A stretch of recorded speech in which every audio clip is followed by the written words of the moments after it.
ese muzanyita imirimo gurabasa kuba umurimo wabo guruhu uri mukora ikintu ekirasa kugashira oriho ubundi advertising ikintu business yawe oriho advertising business yasho oriho oragezaho kuronda projects zo kutungura akwa simezeriho ebintu binje birasa kutungura ibyo rasa kushomoka tunguka konka waza uri kuronda ukora ajume kapota uri kuronda ukora ajume member wa parliament wa chairman wa member parliament nga chairman arono wisinjiro okarondo kora ajume process nyonsi yabona you are wasting your time use make sure wakoze system yawe kugira ki yakugashira kutarimu okujuma abantu blackmail okusiga abantu enziro ngobwe nibwo mukora ngo bakurebe kora amanyurujungu urujungu gwawe omuzira karukwegesa kugira ngo rukubiseho rukugashire ahari abatari konkiwe urujungu rutaza kuteranisa n'abantu konkiwe rukumwereka ngo urujungu gwawe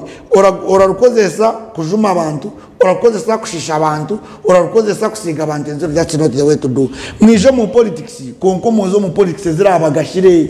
mutaza mu politics zakahehe akahehe President Museveni waracha kujati bashamu basha atumwegendesereze politics zakayiwe nkomunyeto manyecho rukuza gukora urakigoba muki kubaza kwekarakasa yesu waza kwekarakasa tinyanjire echo rukuza kwekarakasa kiriho kuwo kubote karakasa ze ine kine cyo rasa koraho